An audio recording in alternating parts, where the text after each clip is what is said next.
There's not just one single way that's best to onboard clients. There's loads of different ways to get clients for your video production company, and it comes down to finding out what's the best method for you that can still bring on a positive return to your business.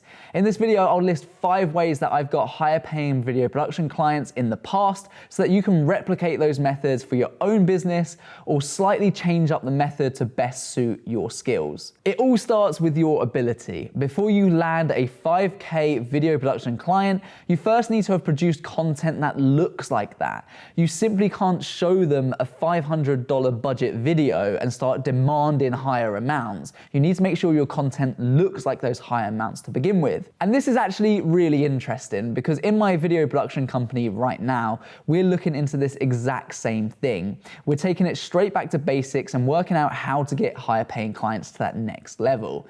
And for some of you, you're going to be trying to go from $100 projects up to $1,000 projects. Others will be wanting to go from $2,000 up to $5,000 projects and so on.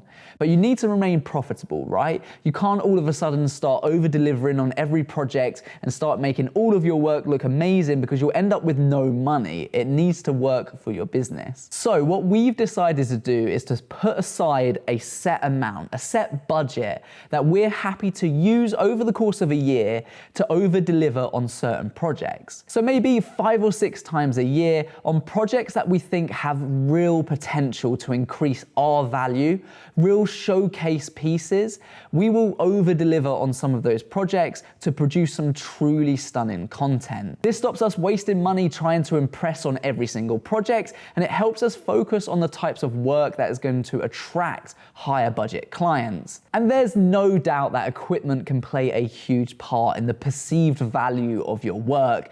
And one of the pieces of equipment that's helped us do just that is by having use of a wireless follow focus, meaning that one person can focus on composing the shot and actually filming, and the other person can keep that cinematic shallow depth of field by remotely controlling the focus, which will make your work look like a whole new level. Which brings me nicely onto the sponsor of this video.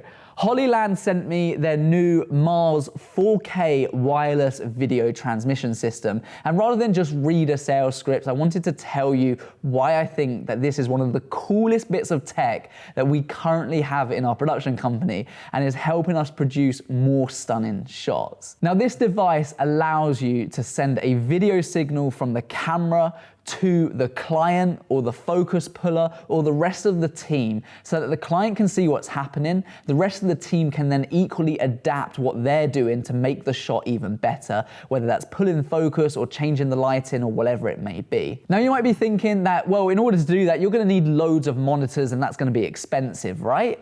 And this is my favorite bit. The Mars 4K transmitter is compatible with up to 2 receivers or 4 mobile devices with the app installed.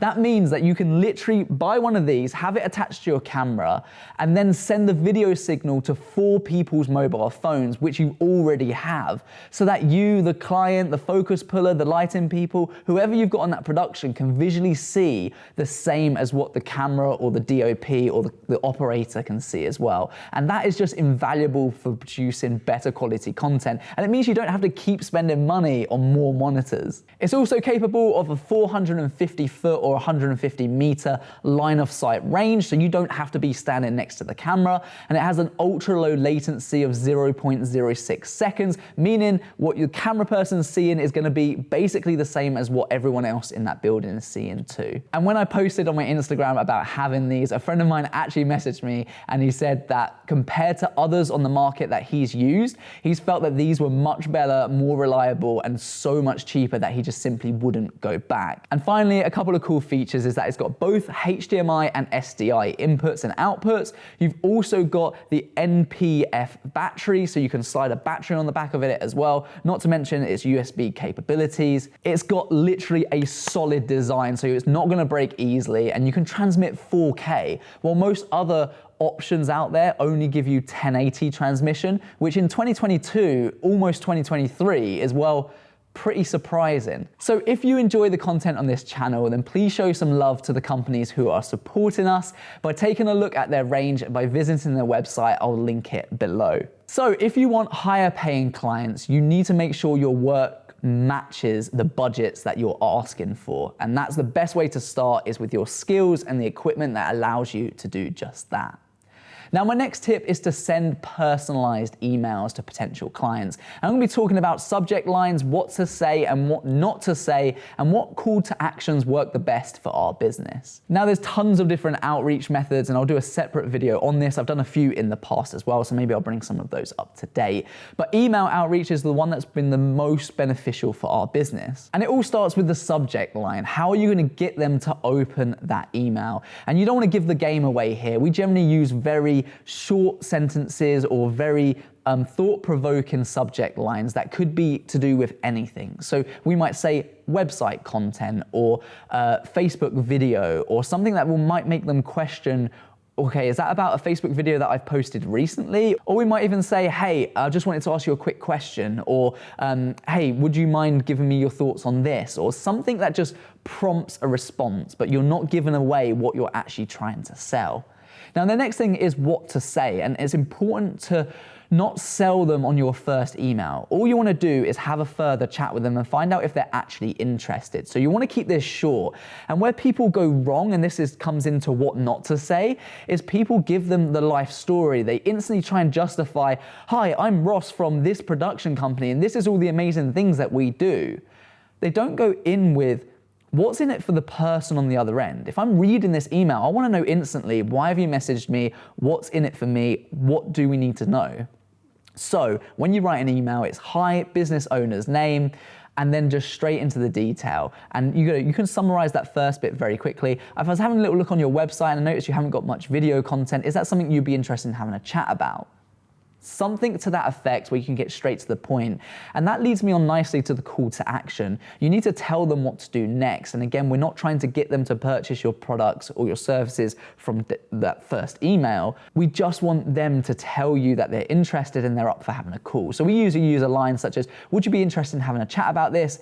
What's your availability looking like towards the end of the week or next week? Or is this something you've considered? Just use something that provokes a response, and then you can start to have a chat with them over a phone or over a meeting and do a much better job of explaining what it is that you actually do and how you can help them. But email marketing is going to be a huge way to get from where you are now to getting those bigger production clients. So tip number 3 is to develop a strong social media presence, because effectively this is your marketing strategy. And more importantly, this is your inbound marketing.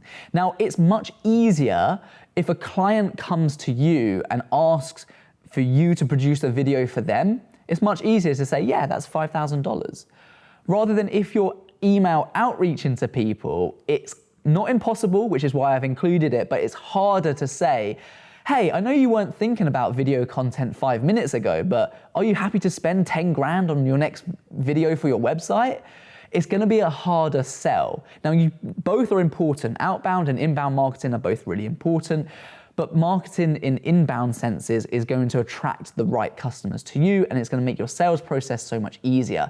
And my main bit of advice here is just focus on one platform. Where do you personally spend the most amount of your time, and where do your clients spend most amount of their time? Is that TikTok? Is it Facebook? Is it Instagram? Is it LinkedIn? Work that out and really get to know that platform and get to know your clients so that you can put together the content that is going to attract them into your business. And this links really nicely back to my point number 1, which is if you're only posting content that looks low budget, you're only going to attract low budget clients. So if you can start to create content by increasing your personal skills and ability and also investing in some better equipment, then it's going to make your quality of content look better. If you're only posting high quality content, it's going to be easier to charge higher amounts. Now, something that helped us increase our revenue quite quickly over time was, instead of increasing our day rates that we were working on, we started to increase our project total. So the amount that we would invoice for a project increased, but we didn't actually change our day rates. And you're probably thinking, well, how did you manage to do that? Now, in your business at the moment, you probably offer loads of different services and just put that under filming or editing. And of course, some of you might be charging extra for your types of cameras or things like that. But more specifically, I want you to think about the types of services that you offer. So if you're a drone pilot, you should charge an add-on for drones. So you might just charge, I don't know, an extra $100, an extra $500, whatever that might be, but add that to your invoice.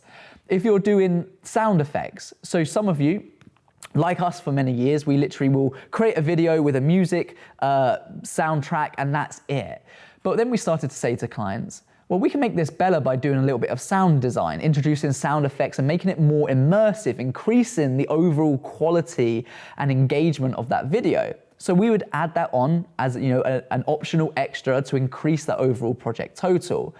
For some of our clients as well, we run photography services for as well, so we add that on as another extra. So break down your business and work out all of the things that you do. You have your foundational video that you might be doing for a client, but how can you increase that and make that even more valuable? And start to add on your other services as extras to increase that project total, and as a result, your revenue is going to increase with that too. Now, recently, we've been going back to basics in my production company, trying to understand how we can break through that next barrier, how we can get much higher, bigger budget production clients. And one of the things I've been doing, and this is my final tip, is customer analysis. And this is really helping us understand who those dream clients are.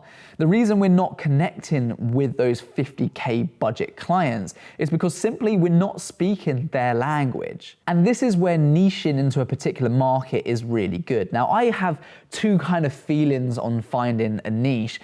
The first is that when something like COVID or a pandemic happens, it's actually really important to have a diverse portfolio, because if you only niche in the events sector, and that's the only sector that's affected by current world affairs, then at least you can make money from your other industries. However, by not niching, you start to become something to everyone, which doesn't really value you that highly. So we're starting to refocus on what our niche might be, whether that's a sector, whether that's the type of work we do, but it's really allowing us to understand our customers, their needs. We're doing lots of market research. We're speaking to other companies that do work in those sectors and finding out from them what it is that their clients are looking for. And by doing this, this really helps position you in such a way that's going to be easier to charge those amounts. If you view it as you're currently in one room talking to clients who have a certain budget, you need to be moving towards another room that has clients talking about those bigger budgets.